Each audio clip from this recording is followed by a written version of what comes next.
Hello and welcome to the North Coast Journal preview, where we take a look at the stories being covered in the current edition of the North Coast Journal.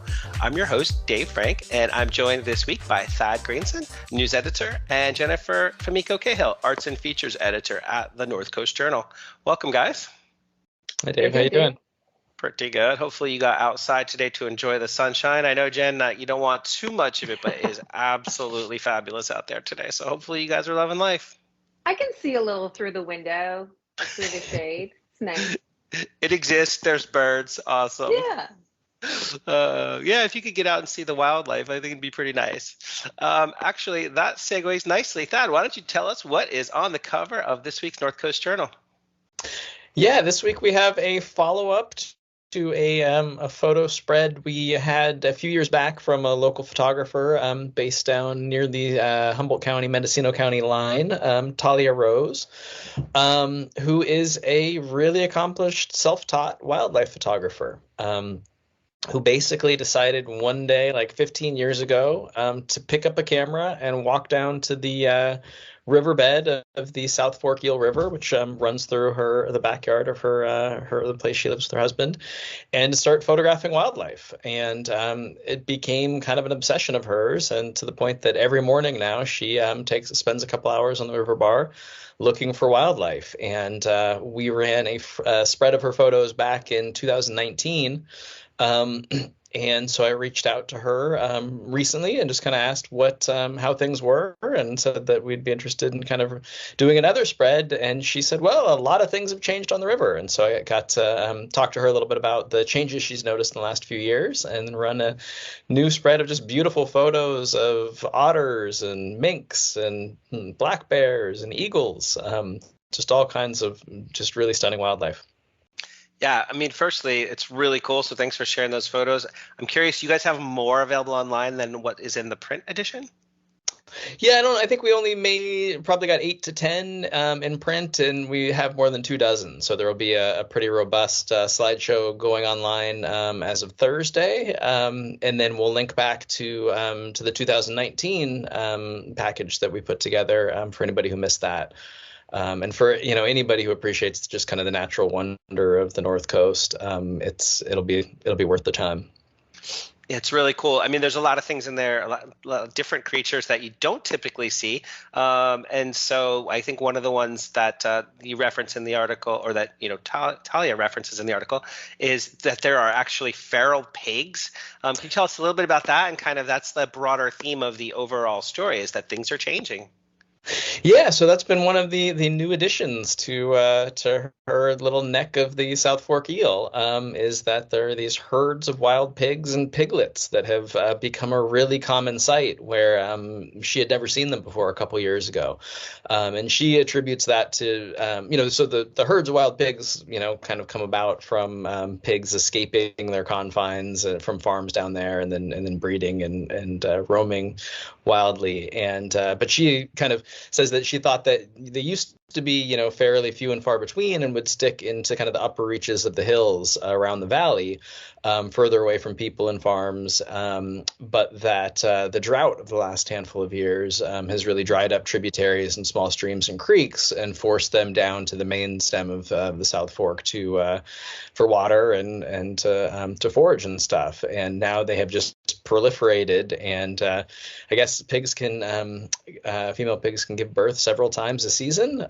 So she said she's just kind of watched this herd go from 20 to 40 to 80 really quickly. And from a distance, looking through your computer screen at photos, they are adorable. But apparently they do a lot of damage down there to meadows and people's farms and vegetable patches and stuff. So there's a lot else in there, like there was a pair of bald eagles and an osprey, and also like otter and mink and all kinds of really, really cool stuff. Any other takeaways or comments on this article other than just go check it out? Just two things. One is that there's also beaver populations are returning to the South Fork eel, where they had been thought kind of extinct since the fur trade. So that's really exciting, and they have a lot of positive impacts on the watershed. And then just the last thought is just that Talia Rose is just a jewel, and she's just one of these wonderfully interesting Humboldt people who is following their passion and doing some really cool stuff. So just a moment of appreciation for her. Right on. Yeah, it's really cool. She gets to check out like coyotes and bears and all sorts of kinds of cool stuff down there. So it's a really it's a promotion of the idea of just getting out there and checking out and seeing the wildlife in our community. Absolutely. Right on. Well, what else are you covering this week on the news beat? Yeah, so this week we also have a guest views piece written by former Eureka Mayor Susan Seaman that is addressing the kind of the most recent controversy surrounding Eureka City Schools, but then kind of trying to put it into a larger context. And Susan shares kind of her views as what next steps should be and what Eureka residents should expect from their school district. So for folks who haven't seen, Eureka City Schools once again kind of created controversy by threatening Fortuna Union High School District with a lawsuit over kind of who gets jurisdiction over Academy of the Redwoods, which is a high school that's been run through Fortuna, the Fortuna's district for 17 years that it started it. And it's basically a college preparatory program that works in partnership with CR, College of the Redwoods, and allows students to take college courses at College of the Redwoods during high school and potentially even graduate high school with an AA degree. So it's a really kind of accelerated program that has just gotten rave reviews from everybody from parents to administrators to state officials. It's been widely considered a very, very successful program.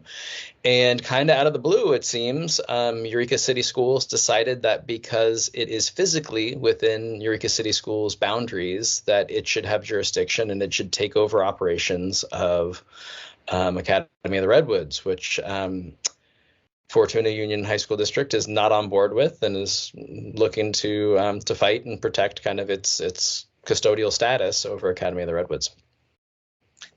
So it's a pretty wild story, actually, because it involves, like you said, the threat of lawsuit and, basically trying to take control of a program that they didn't originally have interest in, they didn't originally sponsor, and then now, presumably, not to project, because I didn't see this detail in the article, but presumably it's about just getting the compensation on a student per capita basis that would come from having those students in your jurisdiction.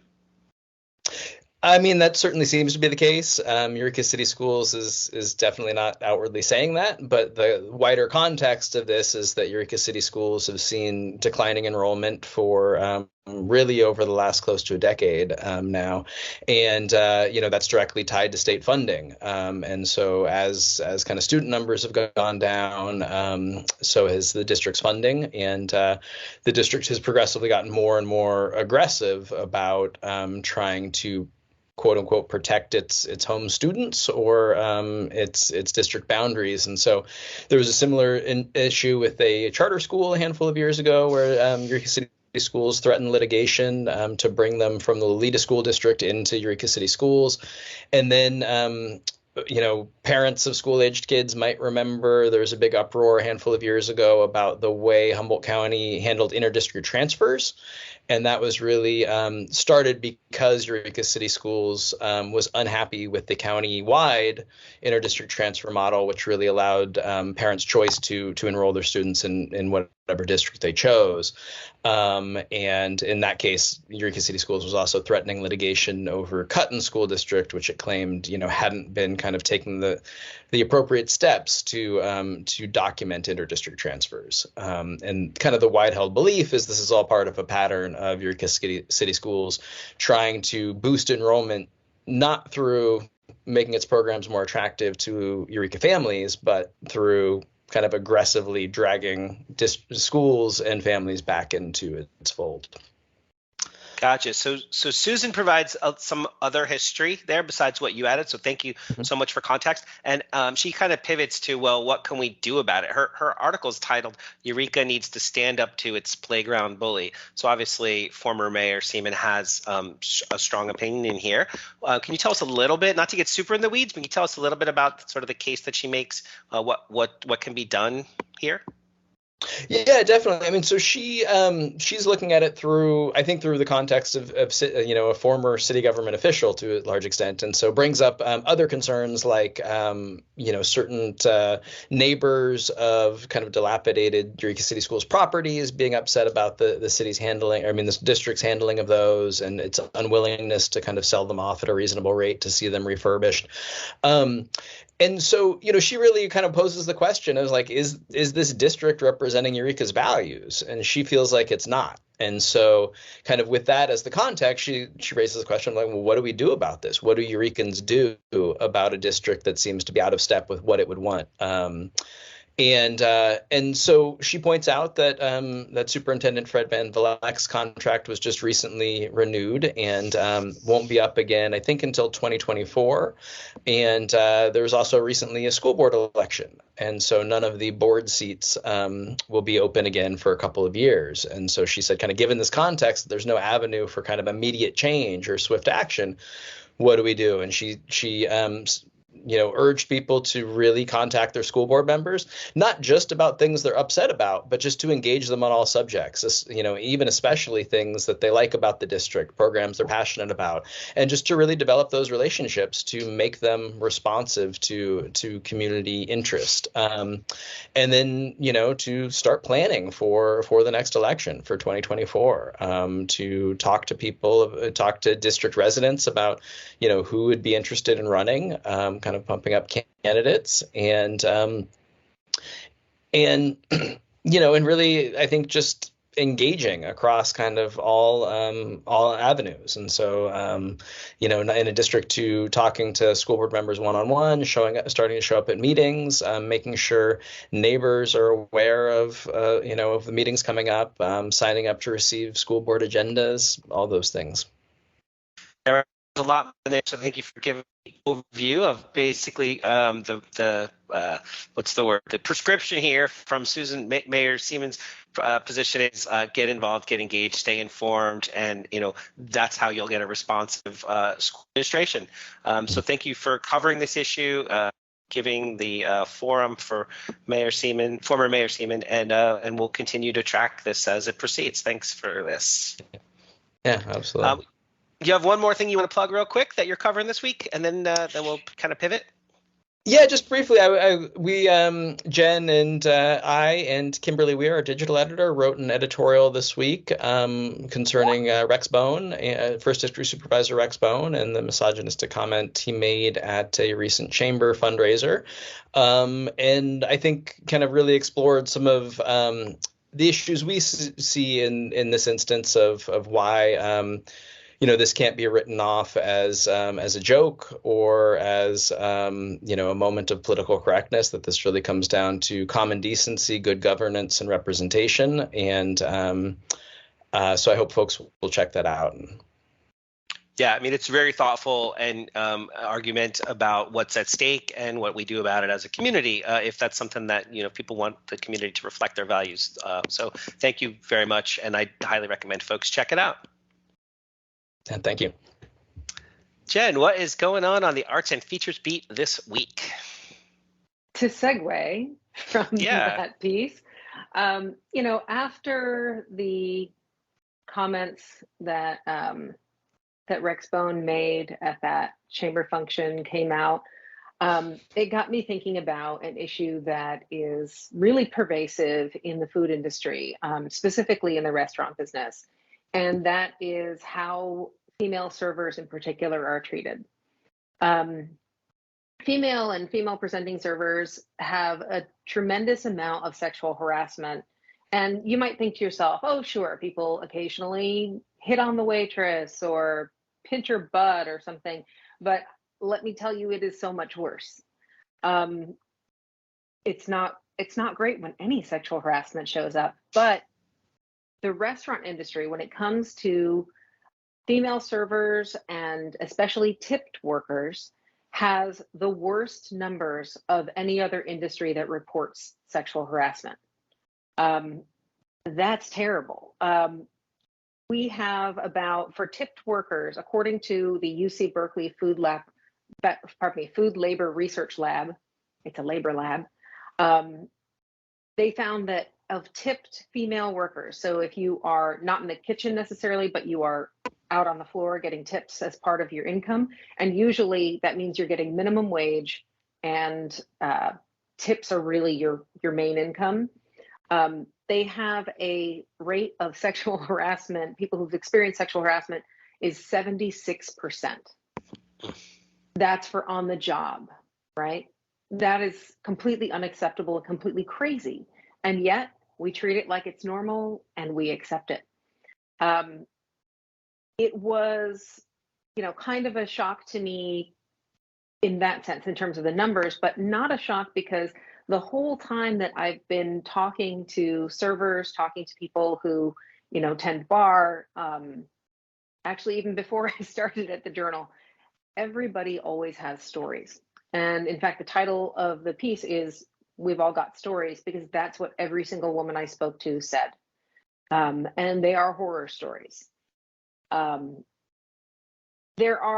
We've got 323 bartenders in 2020. This is the numbers that the census has for us, and just shy of 1,400 servers in Humboldt County. We have a lot of people working in the restaurant industry, and they work at a fairly small number of restaurants sort of rotating around. So when you think about this community, and in Humboldt, hello, shout out to anybody who's dated in Humboldt. I know you can't get away from your ex. Just like that, you also can't get away from the people you used to work for, work with, or the people who used to come to your restaurant. So as much as the fear of retaliation is strong for all restaurant workers, Berkeley reported that 98% of women who reported abuse were retaliated against, either with job loss, loss of shifts, loss of income, verbal abuse, sometimes shunning by all the other workers, not just the boss, and even physical abuse. One person in their study had food thrown at her by the cooks. It was insane. Anyway, given that rate of retaliation, add to that the social stigma and the kind of vendettas that can really, in a small community, really thrive. I have talked to people about their sexual fetishes. I have interviewed people about actual crimes they've committed.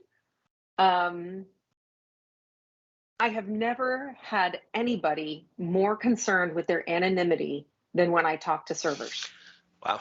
And that is for this story, for previous stories. Anytime I'm talking to servers, they are like, I need to watch you not write down my name right now, and don't put me in your phone, et cetera, et cetera. There's a lot of concern about anonymity. It's really scary. This is your income, right? Yeah. Part of the confusion that seems to be when I, talk to the women for this story is that when particularly private parties are really awful, people are on sort of, as Dave knows, having attended bar and things like that, people are on their worst behavior when it's private. The idea of, you're in a party atmosphere, right? I had a server once very happily tell me, this guy told me that, I feel like I'm hosting a party every night. And, that was the joy of his profession. But being at the party, being part of the social scene blurs the line between, your duties. But at the same time, the tipping situation makes a really pronounced power night dynamic. And all of the women I spoke to talked about how at a private party or something, somebody might say, well, we hired you. You have to do what we say. Somebody might pull you aside, ask you if you are up for prostitution. The idea of tipping somehow temporarily makes you, a sex worker in their mind. All the women I spoke to have had money shoved down their blouses. And with the expectation that the customer will get extra attention, flirtation, or worse. They've all had to have somebody walk with them to their car at some point. One of the women that I spoke to, well, actually, two of the women I spoke to started in the business very young. You know, you can start catering and stuff like that, or working in family restaurants fairly young, in your teens. And, you know, this woman's first boss told her, you know, have a drink with me. And she's like, I'm not 21. And he was like, I don't care. Have a drink with me. I can fire you. Yeah. And now you're alone in a dark restaurant drinking with an older man, right? It's ripe for abuse. Plenty of the women that I spoke to, like over the years, have told me about being cornered. The women I spoke to for this story also echoed that they are, you know, cornered while they're going and getting supplies or something, or somewhere alone in a hallway, and they have to sort of extricate themselves without making anyone mad. So it's kind of the same dynamic that women not in the service industry sometimes find themselves in, where you are trying to smile your way out of something that's incredibly scary. And meanwhile, the person who is, you know, invading your space and sometimes touching you in an unwanted way is taking that as a yes. But if you say a firm no, you are in trouble. You could get fired. The person could lie and say you did something wrong or you were insulting. They are holding all the cards, and you are trying to make rent in Humboldt County. So it's really, you know, it was heartbreaking to hear these stories and to hear the way that a lot of these women have been treated and have accepted being treated, because that's how you work in this industry. You know, it struck me again and again that, you know, I've interviewed people who are exotic dancers, right? And I asked them about safety concerns, and a couple of them were saying like, well, you know, when I'm in the club, that's like the safest place, because there are people there whose job it is to protect me. Anybody puts hands on me, they go, right?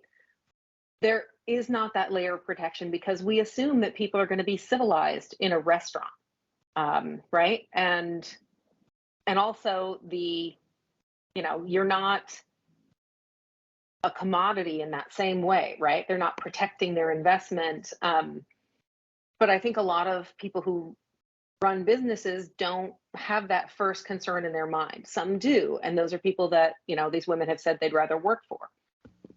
But there are some places that, you know, it's not in the story, but one woman told me that when she told her boss that the one man who was at the bar, like in an empty restaurant, had just said something utterly horrific to her that honestly is going to give me nightmares for a while, the boss said, there's nobody else here. We can't throw him out. You got to serve him. And so she's stuck standing at the bar with this person who just said something super rapey to her. It is a crazy burden that these women are living with. And it is one that is exacerbated when someone in power, like say, I don't know, a Humboldt County supervisor, kind of blithely jokes about how, yeah, well, you know, it's your server, it's a restaurant owner, woman working in the restaurant business, they work for tips. So, right, everybody, we're just haggling for the price now. It's a pervasive treatment of women in particular that has gotten worse during the pandemic also, which is kind of hard to believe, but kind of easy to believe because people are terrible. While the stakes got higher for servers in restaurants because, you know, fewer tables in a pandemic era restaurant, long closures, you know, fewer staff, lots of layoffs, you know, the stakes got higher in terms of tips, and people's treatment of those servers got worse because, I mean, as far as I can tell, the study doesn't conclude this, but it seems like they knew they had more power in the situation. It's a story that I will probably want to come back to because there's a lot to talk about, especially locally. So, you know, hit me up, Humboldt County servers. Yeah, it's something that I think we need to address because if we leave it alone, it's just going to get worse. I mean, what's amazingly eye-opening is that when you just look at the data, it's 3/4 of all servers, and then with near 100% guarantee that there's going to be retaliation if they say anything. So there's a lot of work still to be done for sure. Thanks so much, Jen. Thank you. Unfortunately, that's about all the time we have. I really enjoyed speaking with you both today, Thad and Jen. We appreciate you in a big way. Thanks, Dave. North Coast Journal is available on newsstands now. Pick one up, stay informed. Also available online 24/7, so you can check them out anytime. We appreciate you guys. We appreciate everybody out there listening. Take care until we connect again next week. Bye, guys. Bye-bye.